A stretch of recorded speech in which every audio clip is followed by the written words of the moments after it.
Welcome to my channel math magic by Rimi. আশা করি তোমরা সকলে খুব ভালো আছো, সুস্থ আছো। আজকে আমি ক্লাস 7-এর পেজ 39 নিজে করি 3.3 নিয়ে চলে এসেছি। আমি চাইবো তোমরা পুরো ভিডিওটা স্কিপ না করে দেখবে, তাহলে আমি তোমাদের যেটা বোঝাতে চাইছি সেটা খুব সহজে বুঝতে পারবে আর নিজেরাই নিজেদের অঙ্কের সমাধান করতে পারবে। যদি আমার চ্যানেলটা ভালো লেগে থাকে তাহলে অবশ্যই সাবস্ক্রাইব করতে ভুলো না। নিচের সংখ্যাগুলি ক্রমিক সমানুপাতে আছে কিনা দেখি এবং সমানুপাতটি লিখি। তিনটি সংখ্যা ক্রমিক সমানুপাতে থাকবে কিনা সেটা আমরা কি করে বুঝবো? আমরা হচ্ছে প্রান্ত পদদ্বয়ের যে গুণফল সেটা মধ্য পদদ্বয়ের বর্গের সমানুপাতিক হয়। কথাটা আমরা সহজ করে বোঝার চেষ্টা করি। যেমন ধরো প্রথম অঙ্কটায় 5, 10, 20 আছে, তাহলে প্রথম পদ 5, মধ্যপদ 10, তৃতীয় পদ হলো 20। তাহলে এবার যদি সংখ্যাগুলি সমানুপাতে থাকে তাহলে তবে কি হবে? প্রথম পদ গুণ তৃতীয় পদ সমান মধ্যপদের স্কোয়ার। তাহলে প্রথম পদ 5, তৃতীয় পদ হচ্ছে 20, তাহলে মধ্যপদ হচ্ছে 10 স্কোয়ার। তাহলে 5 আর 20 গুণ করলে 100 হবে, আর 10 স্কোয়ার হচ্ছে 10 10 100। তাহলে এদিকেও 100 এদিকেও 100, তাহলে 5, 10, 20 সংখ্যাগুলি ক্রমিক সমানুপাতে আছে। তাহলে এই যেহেতু সমানুপাতে আছে তাহলে এর সমানুপাতটি হলো, কিভাবে আমরা লিখব? 5:10 হচ্ছে 10, সমানুপাতিক চিহ্ন দেব, দিয়ে 10:20 লিখব। 2 নম্বর অঙ্কে আমরা যাব 8, 4, 2। এখানেও প্রথম পদ 8, মধ্যপদ 4 আর তৃতীয় পদটি হলো হচ্ছে 2। তাহলে এবার যদি সংখ্যাগুলি সমানুপাতে থাকে তবে প্রথম পদ গুণ তৃতীয় পদ সমান মধ্যপদের স্কোয়ার। প্রথম পদ 8, তৃতীয় পদ হচ্ছে 2, তাহলে 8 গুণ 2, আর মধ্যপদ হচ্ছে 4, তাই 4 স্কোয়ার, তাহলে 8 দুগুণে 16 আর 4 স্কোয়ার মানেও 16। তাহলে 8, 4, 2 সংখ্যাগুলি ক্রমিক সমানুপাতে আছে। উত্তরটা কিভাবে লিখব? 8, 4, 2 সংখ্যাগুলি ক্রমিক সমানুপাতে আছে ও সমানুপাতটি হলো 8:4, 8:4 সমানুপাত, আর হচ্ছে 4:2, অথবা 8:4 সমানুপাত চিহ্ন দেব 4:2। 3 নম্বরের অঙ্কে আমরা যাব 7, 14, 28। এখানে প্রথম পদ হলো হচ্ছে 7, মধ্যপদ হলো হচ্ছে 14 আর তৃতীয় পদটি হলো হচ্ছে 28।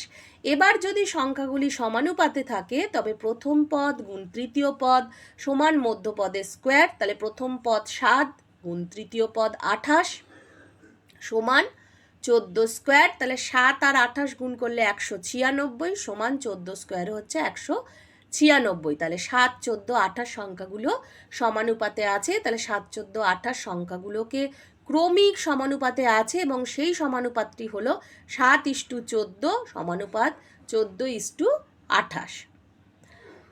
আমরা 4 নম্বর অঙ্কে যাব 81, 9 আর 18। এখানে প্রথম পদ হলো 81, মধ্যপদ হলো 9, তৃতীয় পদটি হলো 18। এবার যদি সংখ্যাগুলি সমানুপাতে থাকে তবে প্রথম পদ গুণ তৃতীয় পদ সমান মধ্যপদের স্কোয়ার। প্রথম পদ 81, তৃতীয় পদ হচ্ছে 18, তাহলে এখানে দুজনকে গুণ করলে 1458 হচ্ছে, কিন্তু মধ্যপদ 9 তাই বা 9 স্কোয়ার করলে 9 9 81, তাহলে এটা একদিকে 1 4 5 8 আর একদিকে 81, এরা দুজনে নিশ্চয়ই সমান নয়। তাহলে এই যে সংখ্যাগুলো দেওয়া আছে সেগুলো হচ্ছে সমানুপাতে নেই। তাহলে আমরা উত্তরটা কি লিখব? 81, 9, 18 সংখ্যাগুলি ক্রমিক অনুপাতে নেই। আমরা 5 নম্বর অঙ্কে যাব। প্রথম পদ 4, দেখো, দ্বিতীয় মধ্যপদ 6 আর তৃতীয় পদ হলো 12। তাহলে এবার যদি আমরা সংখ্যাগুলি সমানুপাতে থাকে তাহলে আমাদের যেটা নিয়ম সেটা লিখে ফেলতে হবে। প্রথম পদ গুণ তৃতীয় পদ সমান মধ্যপদের স্কোয়ার। তাহলে প্রথম পদ 4 গুণ তৃতীয় পদ হচ্ছে 12 আর মধ্যপদ হচ্ছে 6 স্কোয়ার। তাহলে 4 12 হচ্ছে 48 আর 6 স্কোয়ার হয় হচ্ছে 6 6 36। তাহলে 48 আর 36 নিশ্চয়ই সমান নয়। তাহলে অতএব 4 6 12 সংখ্যাগুলি ক্রমিক অনুপাতে সমানুপাতে নেই। 4 6 12 সংখ্যাগুলি আমরা উত্তরটাও তাই লিখব, ক্রমিক সমানুপাতে নেই। আমরা 6 নম্বর অঙ্কে যাব। 4, 10, 25 সংখ্যা দেওয়া আছে। এখানে প্রথম পদ 4, মধ্যপদ 10, তৃতীয় পদটা হলো 25। যদি সংখ্যাগুলোকে সমানুপাতে থাকতে হয় তাহলে প্রথম পদ গুণ তৃতীয় পদ সমান মধ্যপদের স্কোয়ার, প্রথম পদ 4 গুণ তৃতীয় পদ 25 সমান মধ্যপদের স্কোয়ার হচ্ছে 10-এর স্কোয়ার, 4 25 100, আর 10-এর স্কোয়ারও হচ্ছে 100, তাহলে বাঁদিকেও 100 ডান দিকেও 100, দুজনেই সমান, তাহলে 4 10 25 সংখ্যাগুলি ক্রমিক সমানুপাতে আছে। তাহলে উত্তরটা লিখব কি, 4 10 25 সংখ্যাগুলি ক্রমিক সমানুপাতে আছে ও সমানুপাতটি হলো 4:10 সমানুপাত 10:25। এটা ছিল ক্লাস 7-এর 39 পৃষ্ঠার অঙ্ক। আজকের ভিডিওটা যদি ভালো লেগে থাকে তাহলে একটা লাইক কমেন্ট আর শেয়ার করতে ভুলবে না, চ্যানেলটাকে সাবস্ক্রাইব করে পাশে থাকবে। Thank you so much. আমি পরের ভিডিও খুব তাড়াতাড়ি নিয়ে চলে আসব, ততক্ষণের জন্য বাই।